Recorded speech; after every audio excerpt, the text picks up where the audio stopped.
Hi guys, hello mates, welcome to my first video on YouTube. This video is regarding storytelling by yours truly. My name is Katie Marie, and as you can tell, I live in England and I'm Yorkshire born, and so that's why I've got a really strong accent. I've been told that I speak really fast, so I will try to slow things down, but not too much because I don't want to sound patronising, which is fair. And so I just wanted to do this video because I got some feedback recently regarding a story I wrote, and they said it was boring. And at first I thought, what the hell? But then I thought, well, instead of getting mad about it or upset about it, I thought, well, if it's that boring, it puts people to sleep, then here's an idea. Why not put it on YouTube? As maybe a bit of a laugh, maybe to see if it actually does put people to sleep, or if it's, I could get positive feedback, I could get negative feedback, and so I just wanted to put this up basically and start reading the story that I wrote, and the reason why I got inspired to do it, especially at this time, is because I've been watching these content creators on YouTube myself, and I'm not a content creator. I'm just your average girl, woman, whatever. And I'm just your average person, and I write stories. And I recently watched. Oh, pardon me. Sorry about that. I recently read this. I recently watched this film with Whoopi in it. Sorry if I said her name wrong. But she said to the main female character something like, and I'm just paraphrasing because I don't know the true quote, but it went something like, if you wake up in the morning and all you can think about is writing, and you go to bed dreaming of writing, or dreaming of your conversations of stories in your mind, then you're supposed to be a writer. And then she said something about the girl sinning. If she goes to bed dreaming of being a sinner, and if she starts sinning during the day, stuff like that, then she's supposed to be a singer. Sorry, sinner. My accent's but is really bad. But well, that line really stuck with me, and that's basically true for me. Is that I write stories, I dream about plots, I think about the characters that I want to write about, and so I just write basically. And so I want to say that I'm just your average writer. I'm not published. I don't have an agent or an editor or anything. I've been trying to get noticed. Obviously, I've got followers on Twitter, and then Facebook's just like for family and friends. But I've got a writing community. I'm part of the writing community on Twitter, and I've got like 10k followers. So, and I do join in the pitch mad tweets there as well, events that they do, to see if I could get noticed. But I'm not very good at selling myself. That's the issue. And obviously I need some practice speaking because, you know, I'm not very good at it. So we'll see how this goes because it could be bad, or it could be, you know, it could be fun. So without further ado, sorry, that's my intro for me. So without further ado, let's start. And it opens. Oh. Right. So may seem to be looking away from the screen. So this is for people who just want to chill and relax and maybe fall asleep. So first off, I apologise for all the laughter, nervous laughter. I hope I do better on the next video. We'll see if I get any feedback. I may well even get a subscriber. Woohoo! So without further ado, I'll just begin. So this is my story. I called it Dark Elements,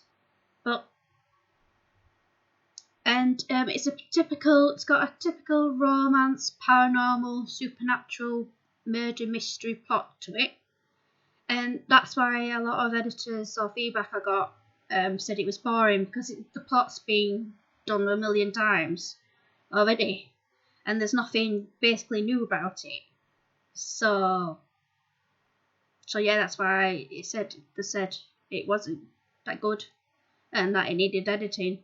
But obviously, I don't know how to do that. I mean, I tried to do it myself, you know, obviously doing the grammar check and stuff, but it is what it is. So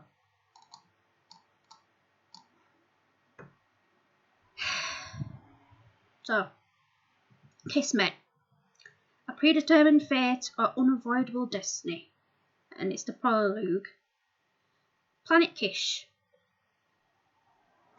a carbon copy of the original home world it was connected to by means of a magical orb, despite it being occupied by magical species of all kinds. I'm sorry. Yeah, sorry. Its inhabitants lived on its surface freely without a care in the universe, consuming its natural resources in ignorance as they went through their daily lives. All collectively believed, mistakenly or justified, they were superior in every way to all other inhabited worlds in existence. On this seemingly ordinary planet, an epic clash of good versus evil was about to decide the fate of all, and nobody yet even knew it. Most of the inhabitants of Planet Kish weren't human, but Fae, a cold, cruel yet stunningly beautiful race that could dispel others with a single glance. The Tufa de Danann, Irish people, I cannot pronounce that, were commonly known as Fae, or going by the most disparaged term of either elf or fairy, were the first highly advanced humanoids of Earth, the home world of so many supernatural beings, coexisting with the highly advanced society of the fabled city Atlantis. Many centuries ago, a male dark Fae nearly destroyed the world and Atlantis. The gods pleaded with Mother Nature to punish the Fae, and in sadness and protection from mankind, her son, Poseidon, who ruled over the great seas and Atlantis, sent the great city plummeting into the great sea. Centuries later, the actions of Poseidon are turned into myth, a mere legend on Earth. For the Dark Fae's actions, his entire race of Fae was cast out amongst the stars, until the current world was founded. Having been thrown off the home world, rejected by Mother Nature, was supposed to have taught them. Being rejected by Mother Nature was supposed to have taught them a lesson.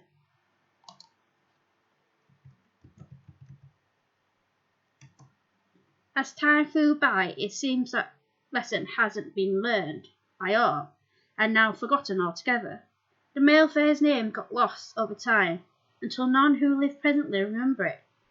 Now dark evil powers stir amongst the elf-like people once more.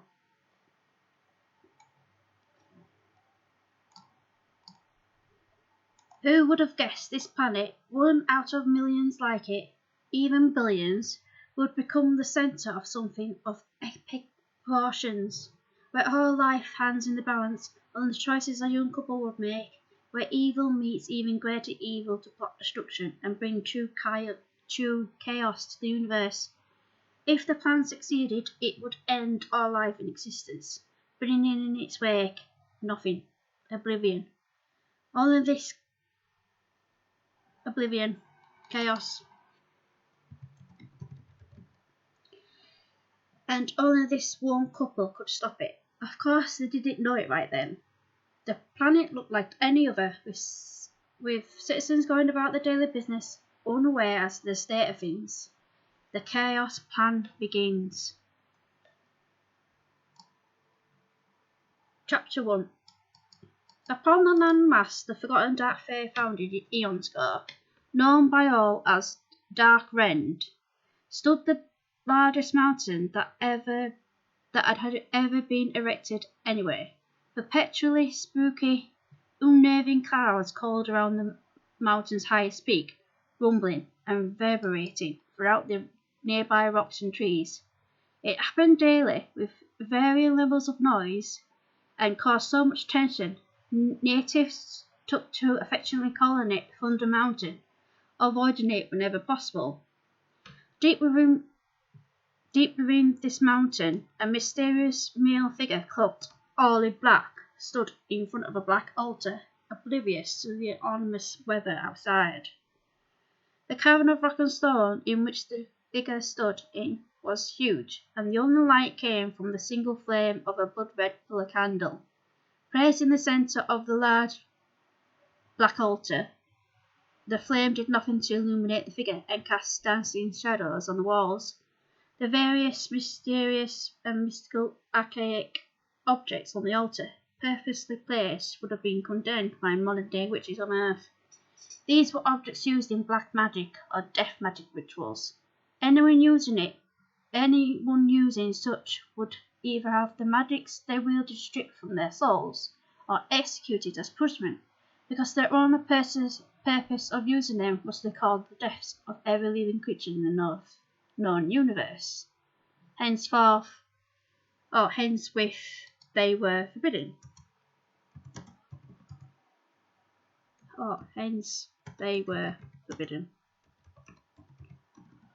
Sorry, I'm not editing this as I go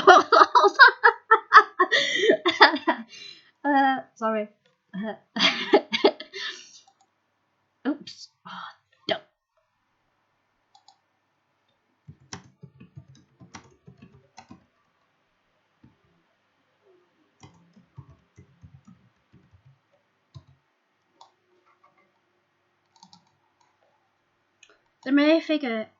The male figure stared silently into a metal cup decorated with beautiful yet intricate dark. Oh, bloody hell! I can't even speak. Let me try again.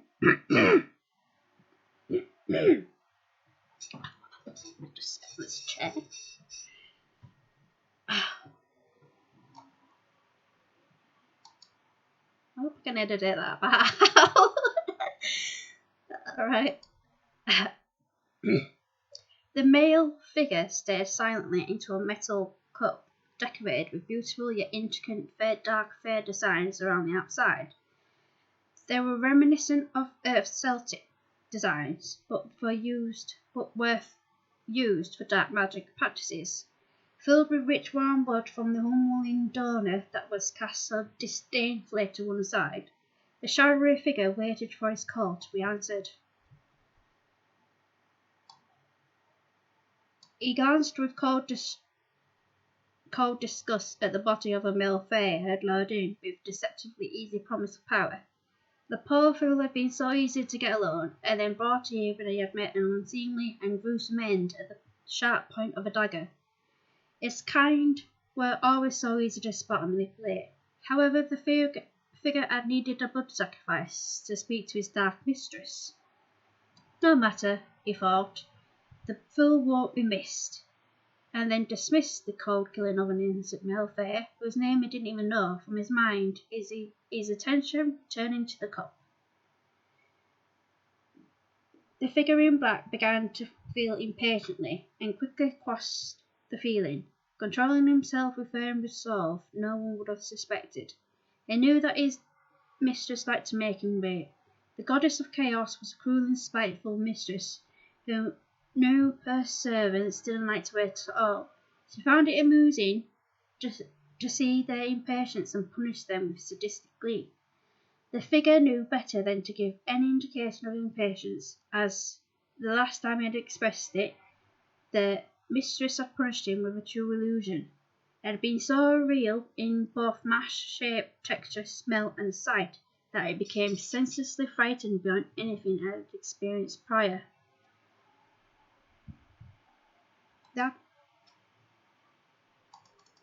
This abstract trail of thought triggered his mind to reflect on the memory of his torture. He tried to block the memory, but his mind stubbornly brought it to the forefront, and he was seeing it again. His dark mistress had forced him to endure endless hours, or was it longer, of being abandoned, alone on a desperate, scorching hot desert road, where he had been chased and found and hunted by deadly predator creatures of monstrous forms that had terrified him. He had run from them in a fear and panic until the ground beneath his feet had caved in and he had fallen into a deep pit he couldn't climb out of. It was full of poisonous snakes and scorpions of all kinds and colours. He remembered his mind-numbing terror.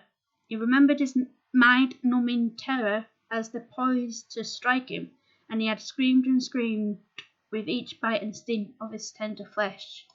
He had no weapon to protect himself, and he could not fight back.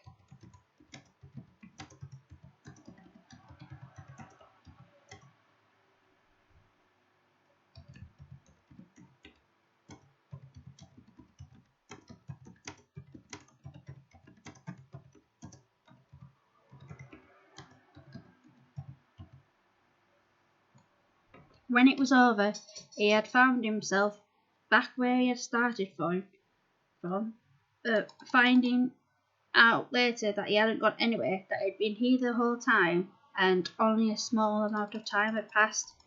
His greatest fear was that he would be alone forever and become a victim, prey of unimaginable predators, helpless to defend himself.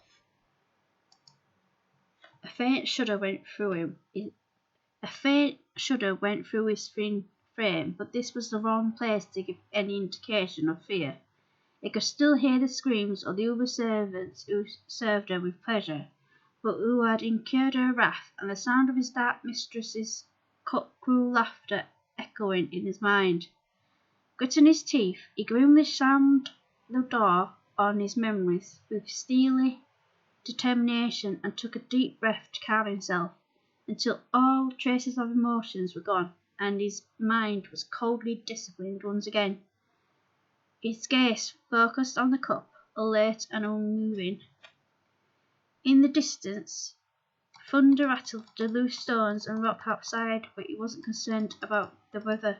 In fact, it made this place an ideal location. With the thunder keeping people at bay, it couldn't be sneaked upon. The ripples in the blood soon came thereafter, and the figure's mind was filled with the feminine psychic's voice. There weren't many people alive who could withstand hearing a deity's voice, for she was a goddess of chaos, a true deity, and not some pretender. He had witnessed her terrible powers on others, had that power turn on him once, and he wished vehemently that he could wipe the memories from his mind. Nonetheless, that awful day was permanently stamped on his mind, on his soul, like a stain he couldn't wipe clean. "Have you recovered the 7 dark objects of power?" the voice of the dark mistress asked imperiously. A dark, melodic voice reached out into his mind and wrapped around him like tendrils, waiting to choke, waiting to kill. The dark objects of power were warrior tools and objects that were infused with divine chaos energies, and as such, each object had its own fiercely dangerous guardian to look after them. In the hands of an inept novice, each one of them could destroy worlds and solar systems. However, if handled correctly in a certain ritual, they also acted as keys to a prison where its dark mistress remained locked behind.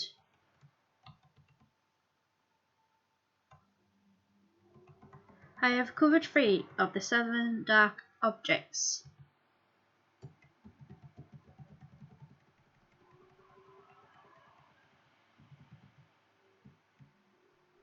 Your Majesty, I know where the others are, but there are going to be challenges in gaining them. Your Majesty. Oh, I think I'll call it.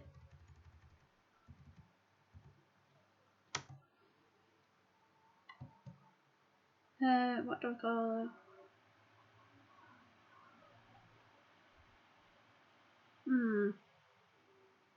So I'll just say mistress.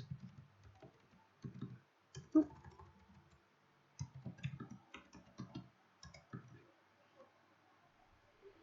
I have recovered 3 of the dark. Oops. I have recovered 3 of the 7 dark objects, mistress. I know where the others are, but there are going to be challenges in gaining them. The priests of chaos have been alerted that someone is after the dark objects too, so they have given up their guardianship to one man.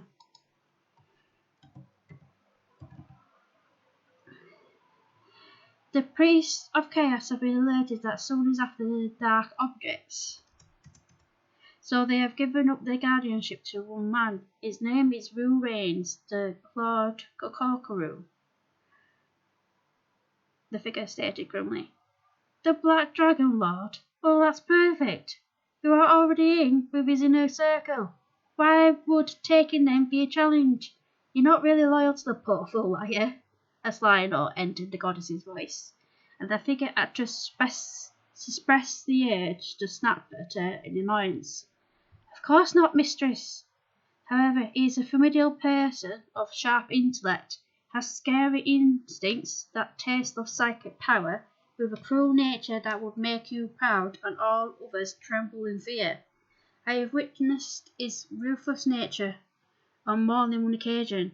I have only been able to manipulate him into believing that his family was plotting treason behind his back, and I have seen the outcome of such a lie. I can never reveal my true nature to him, or he'll make what you're capable of look like child's play. The figure's tone was dry and a little bitter. He had been given the gift of chaos from your twin brother Yusaki. His fighting style is undeniable in battle, both in mortal combat and magical, which is why he has been entrusted with the 4 remaining dark objects of power. Only the swords of night and day can kill him, and therein lies the challenge. He never takes them off during the day, and by night he places them within an extremely secure magical hole that only he has access to, and one not even other objects can breach. I have yet to come up with a plan on achieving these 2 swords, or how I'm going to switch them with fakes, since to touch them, even by accident, means death. You have plenty of time to achieve our goals. All I have is time, but understand this, my patience is not endless. The Dark Mistress stated coldly, a thread of warning in her voice. It would be an extremely bad idea to keep her waiting long. He could feel the pressure of hearing her voice inside his mind, already a migraine unlike any he had felt building, but he kept his discomfort secret, for if she knew, she would use it as a weapon against him. Have you located the Avatar Necromancer's descendant? There was once many necromancers in the universe, but the one his goddess of chaos was referring to was the mortal necromancer, who had agreed to become the avatar of Father Universe, the supreme being who had locked that goddess away into the void in the first place, along with the 7 dark objects of power wielded by the 7 of the priests of chaos. An order.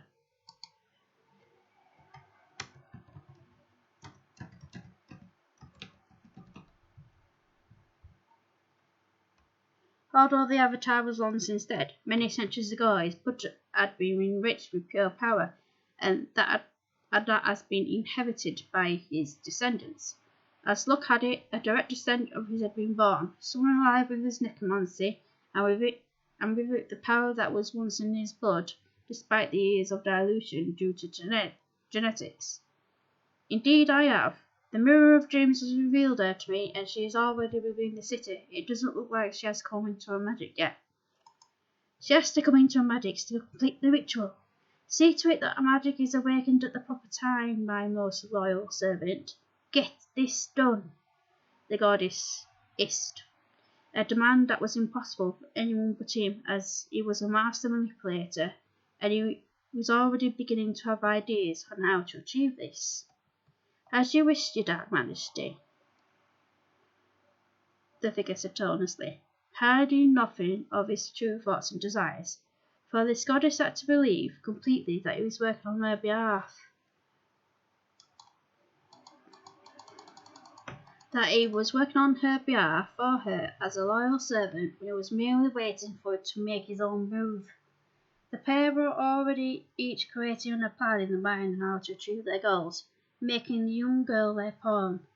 The Chaos Ritual was a black magic ceremony that needed the words and blood of Father Universe's avatar's female descendant, and the black magic spell that could activate the powers of the seven of objects of power that only a true necromancer could utter without their minds exploding.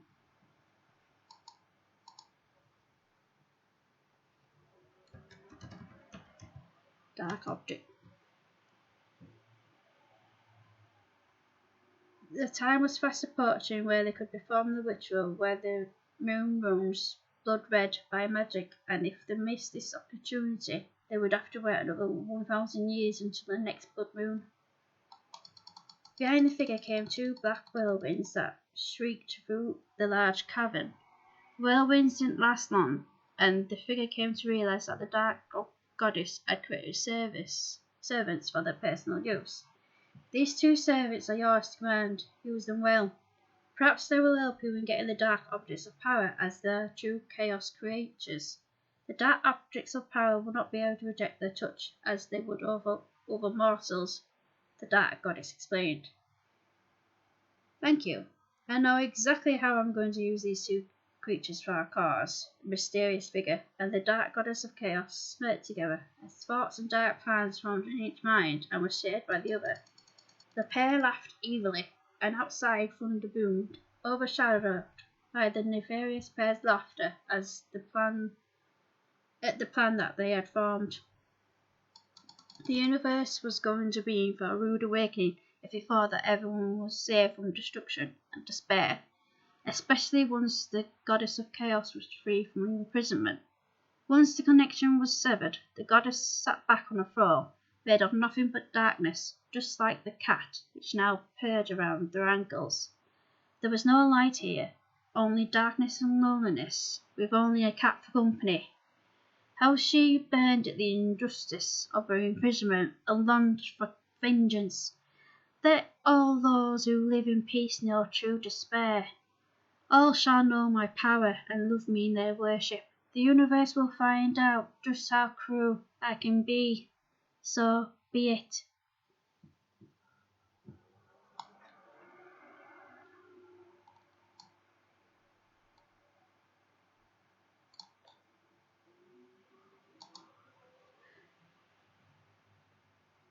And so I end it there, or at least do an hour. Alright, I'll do an hour. Oh, maybe 45 minutes, because it's been half an hour already. Okay. I'll do one more chapter. Oh really? Yeah, go on. I'll do one more chapter, then I'm done. Chapter 2. A month later, Night Shroud swiftly made her way through the dark, dank streets of the port city Marithi. Oh, I wrote it and I can't pronounce it. Don't.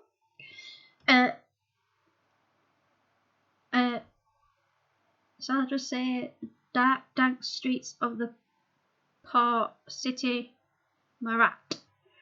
The full light coming from above was an eerie orange, like the sun was up but dying, its flames slowly diminishing so that its light failed to illuminate everything brightly, casting everything in a vague, dim yet strange glow. The faint light glinting on glass and reflective surfaces as a supermoon, but a dark orange, something not seen before. Shadows danced and wavered everywhere like puppets on strings or drunken dances. Noise seems to be twice as loud, and everything was in between realms of life and death. Night Shroud snorted derisively. Night Shroud snorted derisively at the ominous feelings he sensed, and her own morbid thoughts as she passed quickly on silent feet over cobbled paths, nearly blending into the shadows of the warehouses and other storehouses that occupied this area. She knew logically that a supermoon is the coincidence of a full moon or a new moon, with the closest approached moon makes the planet on its elliptical orbit, resulting in the largest apparent size of the lunar disk as seen from the planet's surface. The celestial handmaidens themselves claimed they got a huge power boost when the moon was so full and big, but in Night Shroud's experience they were potentially dangerous fanatics who were all beyond strange in the way who were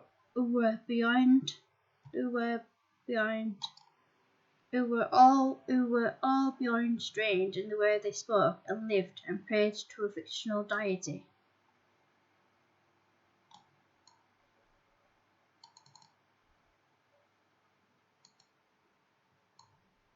Despite the airy dim orange glow coming from the night sky, the hunter moved gracefully and stealthily, going by unnoticed as she moved swiftly and unerringly towards her prey. The hunter wasn't following the scent of her prey like most of the kind did, as they were an animalistic predator. Instead, she followed the red pool that she could see in her mind.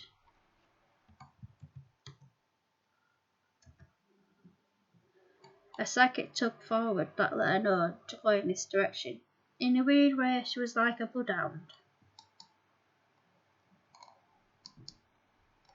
following a blood trail for a specific person and unable to walk away from it. But instead of blood, she smelled like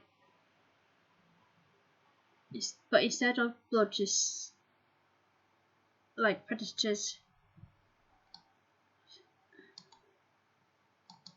But instead of blood, she smelled like predatory hunters.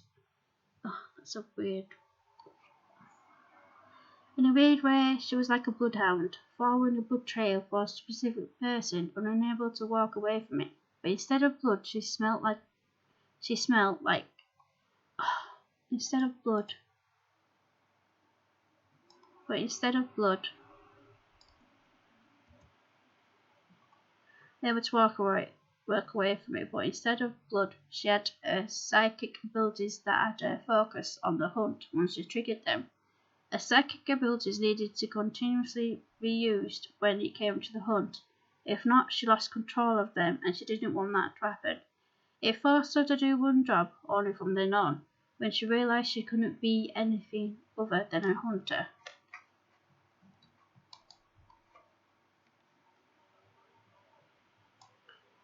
Close by and to the right of the hunter were shadows of masts from ships anchored at the docks that rose up so high she thought they were touching the airy night sky, and the distinct sound of waves gently splashing against them as it rolled in and receded. As they rolled in, as the waves rolled in and receded, they could be heard but not seen as she passed them. Night Shroud took note of the many warehouses and storage facilities that housed merchandise that came from the ships and from deep within the country they used to trade with. The hunter was mildly concerned that the pair she was onto would get on one of the ships and be gone by sunrise, travelling to another country and thus out of her reach. But so far the psychic tug in her mind told her the target was still on land and still somewhere in the city. Her sharp silver-green eyes took in her surroundings as she ran on silent feet. The back streets she crept down stealthily, one with the shadows, were empty. This wasn't unusual for the time of night, and in this part of the city, industrial and old office buildings made it even more so. Except she imagined that the men who disembarked from the ships didn't want to go too far, because before they could get a meal, a decent drink, and a place to rest. So she knew there was quite a large brothel nearby that boasted 3 floors and had many serving girls working there.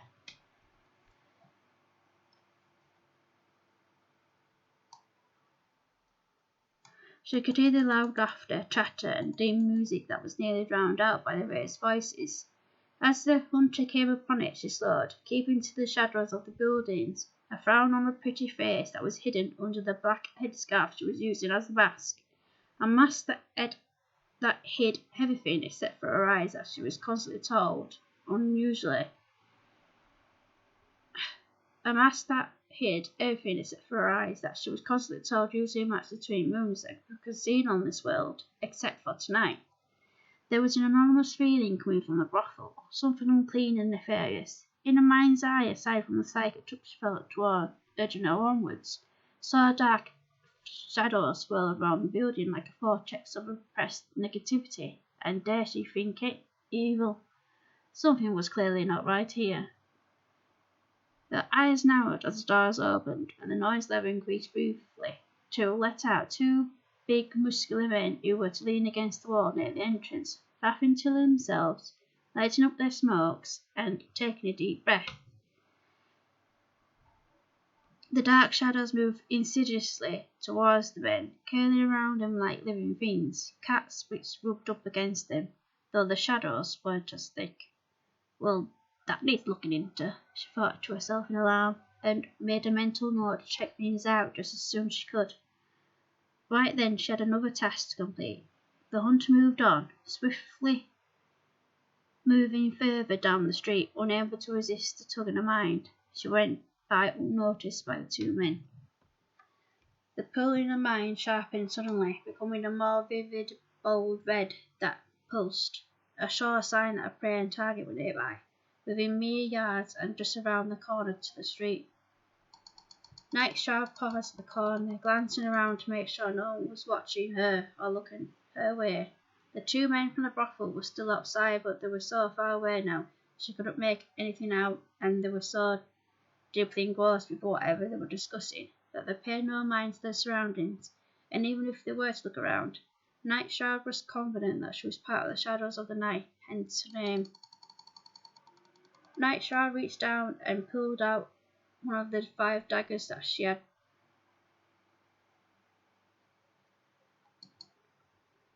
strapped to her right thigh, ready for a fight. She lifted it to her eyes, and thanks to the eerie glow of the night, she could clearly see the markings. On the blade were magical carved runes, from hilt to tip. The metal a dark silver grey that was neither steel nor iron, but something else entirely that was unique to the world she lived on. The magical runes that were carved on this blade were ones for surrender, truth, and obedience. Usually, anything that had a sharp end and edges like a blade were killing weapons, but thanks to the magical runes, Nightshroud could throw it at a target, have it pierce fresh and not kill him, but incapacitate him enough that he obeyed her every order. She just needed to stab him with it once, and then from a limited time it would be all hers to command.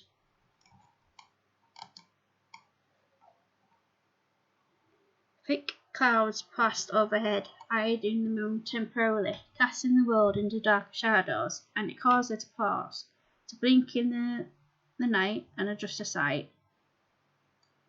Holding the dagger tight in one fist, the hunter cautiously entered the alleyway, slowly, calmly, her senses alert and heightened by the dark. At first he saw nothing, but then there was a strong smell of iron underneath the rotting badness one would have come to expect in an alleyway that had 5 big dumpsters placed against the wall of one of the warehouses. The nasty strong odour would have made an ordinary citizen gape and gasp for breath. But Night Shroud wasn't ordinary, and this wasn't her first alleyway she'd stepped into.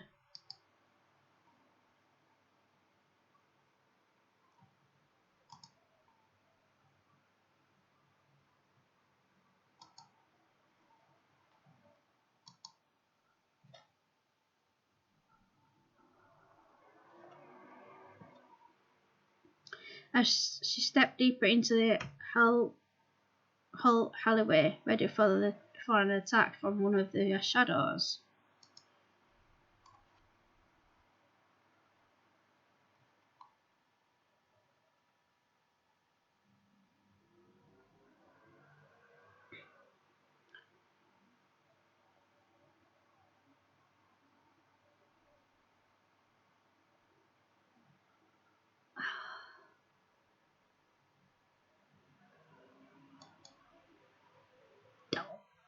Is that what my book looks like?